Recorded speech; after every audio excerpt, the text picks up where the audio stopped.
예, 그렇죠. 그렇습니다. 네. 알겠습니다. 감사합니다. 이거 정말 리얼이에요.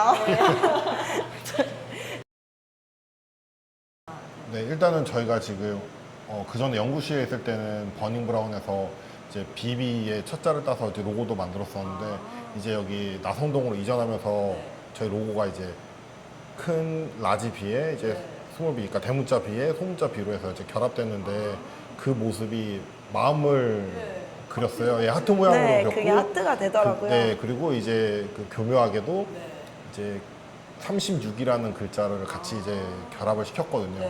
그래서 사람의 마음이 36도, 사람의 온도가 36도잖아요. 그래서 저희가 항상 뭐 그래서 빵을 만들고 커피를 하고 또 손님을 대할 때는 항상 그 마음 진심을 담아서 이제 하려고 그렇게 이제 네이밍이랑 브랜딩을 다 로고도 만들고 했습니다. 네. 사람을 되게 키워드로 이렇게 사람과 커피가 키워드가 되는. 네, 맞아요. 사람과 사람의 소통, 사람과의 소통, 상생. 저희가 세 가지가 있는데요. 상생, 행복, 건강. 네, 그렇게 있습니다. 네, 상생이 사람이에요. 그래서 브라운, 행복, 건강 이렇게 있는 거예요. 저희는 우선은 이 전 매장도 그렇지만 이번 매장도 조금 차별화를 두는 게 저희는 우선 기본 철학이 행복한 시간 그리고 건강한 식사라는 기본 철학이 있거든요. 그래서 지금은 커피를 안 먹을 수 없는 분들이 많잖아요.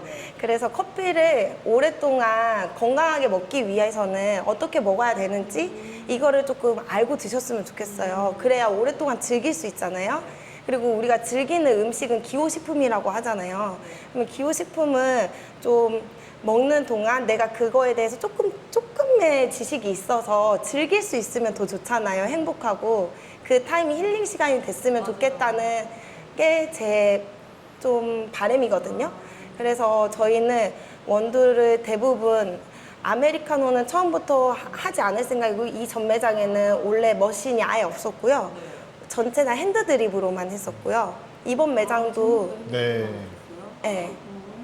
이번 매장도 아마 핸드 드립을 주로 하는데 이제 접객이 많아지다 보니까 제가 그 시간이 필요하거든요. 그래서 1시간이나 2시간 전에 미리 내려놓은 원두를 커피를 조금 더 저렴하게 파는 형식으로 해서 오늘의 커피로 이렇게 오늘의 커피를 제공하고 내가 오늘 특별히 조금 더 먹고 싶은 게 있다 하면은 핸드드립 메뉴에서 자기가 원두를 고르는 식으로 이렇게 두 타입으로 운영할 예정이고 있어요. 대부분 주가 에스프레소 머신이지만 핸드드립을 하는 곳도 있긴 하거든요. 근데 저희는 반대여가지고 네. 주가 그 핸드드립이고요. 머신이 이제 그리고 또 이 전 매장에서부터 제가 2년 동안 거의 일주일에 2번씩, 3번씩 로스팅을 하는데 계속 다른 원두를 로스팅을 했어요. 거기서 연구실이다 보니까 제 원하는 로스팅을 할 수 있잖아요. 그래서 저희 손님들은 계속 다른 원두를 맛볼 수 있다는 장점이 있는 거예요. 그러니까 기본적으로 저는 에티오피아 코키를 좀 좋아해서 코키를 기본 원두로 하고 서브로 2-3가지 원두를 매주 바꿔서 드실 수 있는 게 저희 카페 커피 쪽에서 장점인 것 같아요. 기본 원두가 있고 이제 매주간 원두가 따로 있어요. 네, 이번에 3유육무빵이에요. 3유육무빵. 3가지가 있고, 네. 3가지가 있고 6가지가 없는 빵. 그런데 이제 저희가 가장 대표적인 거는 저희 이스트를 사용하지 않거든요. 그리고 설탕을 사용하지 않아요.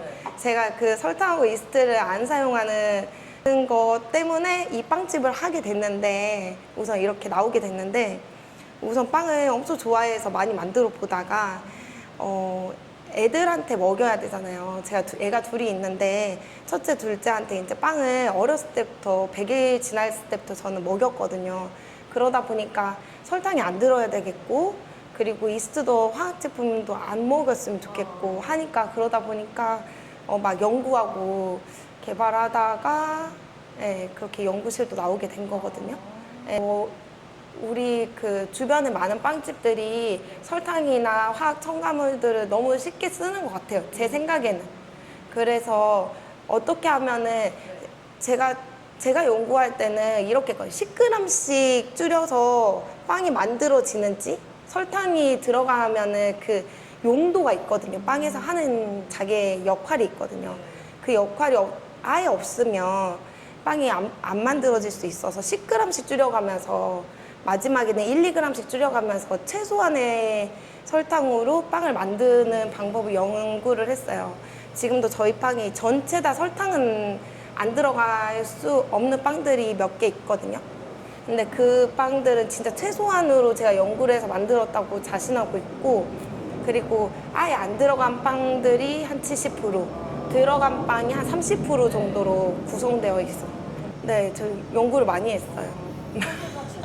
네, 커핑을 이제 곧 날짜를 못 잡았는데 초청을 할 거예요. 그분도 커피에 대해서 열정이 엄청 많으시고, 제가 가서 커핑을 같이 해보다 보니까 제가 원래는 이런 선입견이 있었거든요. 이것 때문에 제가 그분을 좀 부르게 됐어요. 제가 손님들한테 항상 이렇게 말했거든요.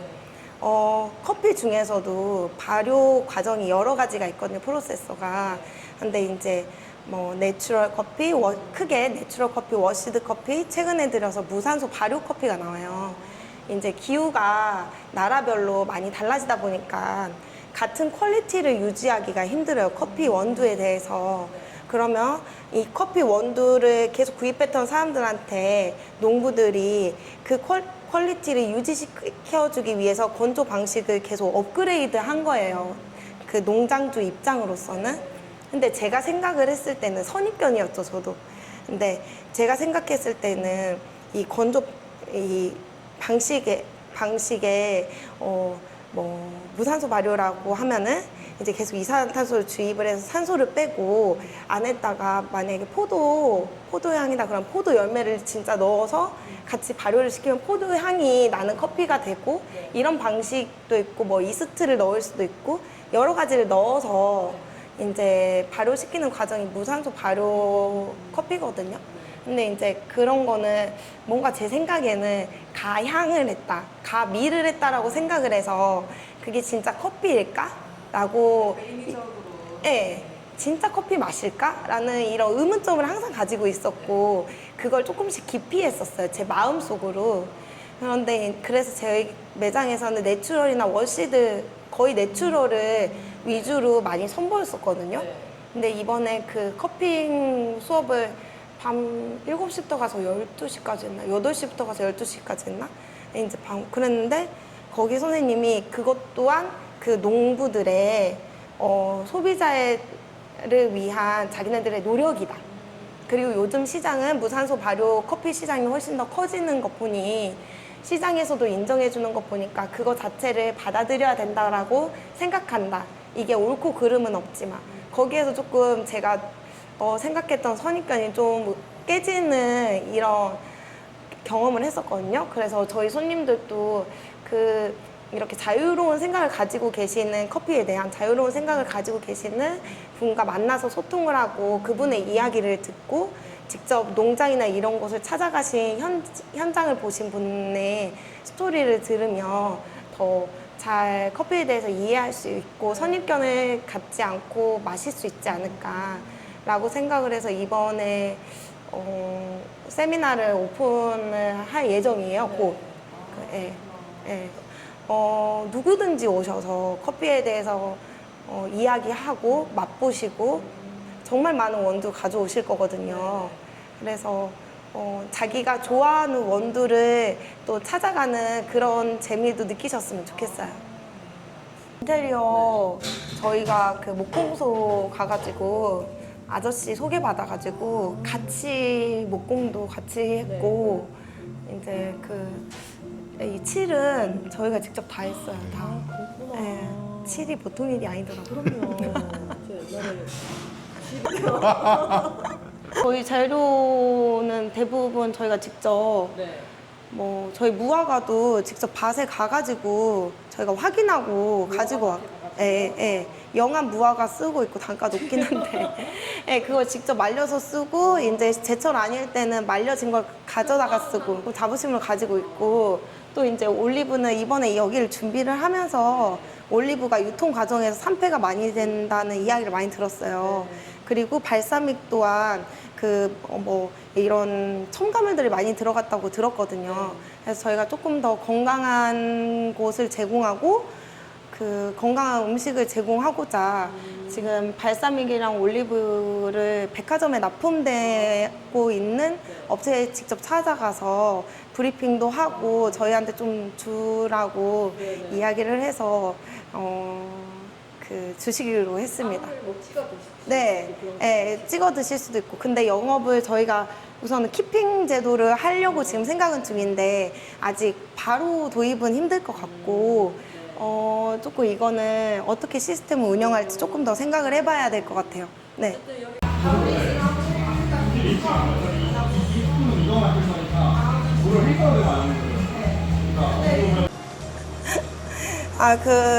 많은 분들이 건강하게 커피를 즐기셨으면 좋겠어서 대중적으로 에스프레소를 많이 드시고 아메리카노를 많이 드시는데 핸드드립도 많이 드셔줬으면 좋겠고 종이 필터로 먹는 즐거움이나 커핑을 하는 즐거움을 커피를 알고 마시는 거를 느끼셨으면 좋겠어요.